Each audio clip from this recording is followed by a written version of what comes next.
Hello everybody, welcome back to lecture on project management.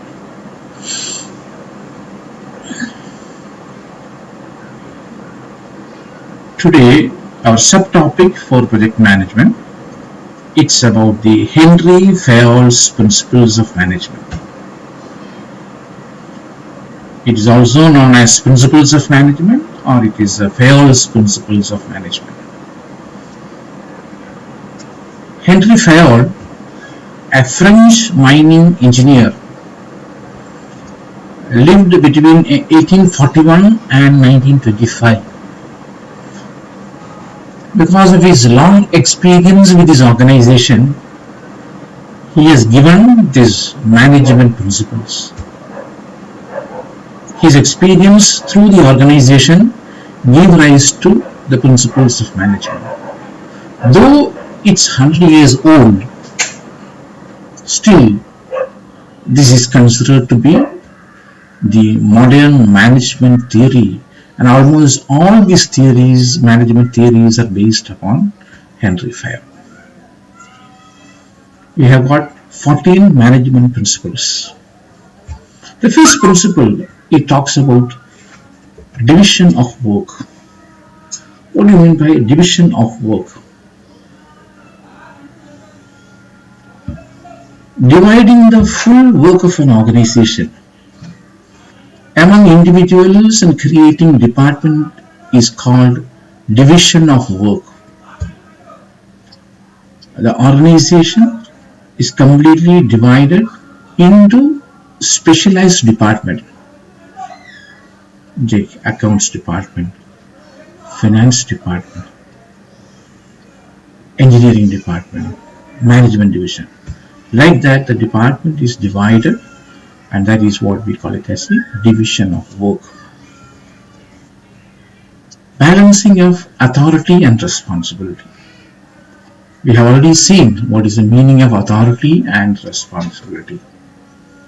The superiors in the organization has got authority, and the subordinates in the organizations are having responsibility.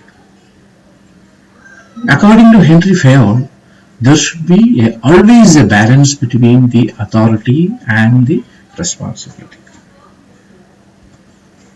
The third principle, we call it as discipline.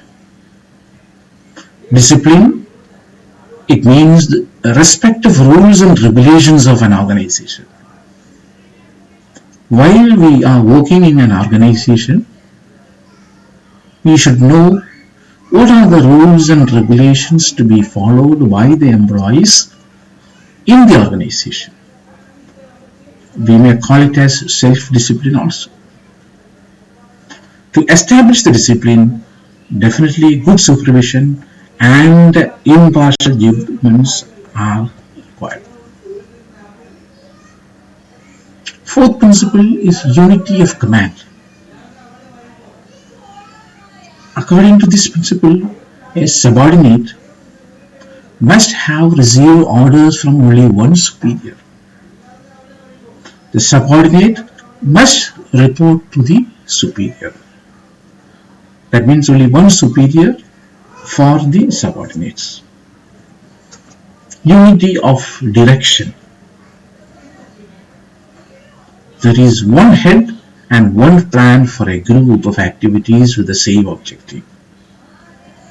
Unity of direction means activities aimed at the same objective should be organized so that there are one plan and one person. 6. Subordination of individual interests to general interests. People working in the organization have their own interest while working in the organization. But we have to see that self-interest should be lesser interest compared to the organizational interest. Interest of the organization should be given maximum weightage, and people should work in the interest of the organization. Seventh principle, it is about the remuneration. Remuneration is the price for services received. Any person working in an organization, depending upon his experience, qualification, he may be paid by the organization. It is going to be the compensation based upon his amount of work that he is rendering to the organization. Centralization. It is regarding the power which is associated with the organization. It is seen that in centralization, authority is concerned only with very few people. Others are definitely following and they are obeying the orders. They are responsible to the higher authority. Scalar chain. The chain of command, sometimes called the scalar chain, it is a formal line of authority, communication, and responsibility within an organization. The chain of command is usually depicted to organizational chart. We can see that either it can be in the form of different organizational setups. Order. We have to maintain an order in an organization. The very famous saying, a place for everything and everything should be in its place. Or you can say, the right man in the right place.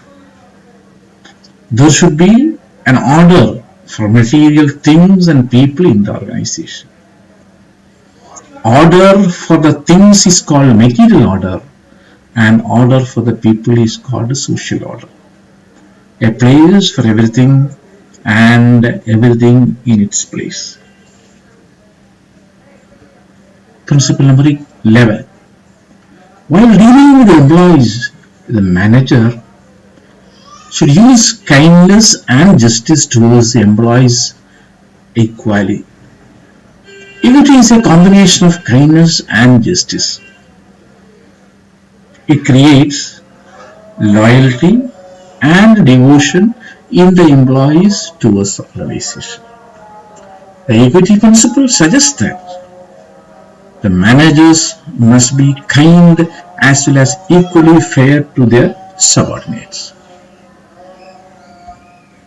Stability of the tenure of personnel. As people working in the organization, people always think about the stability in an organization.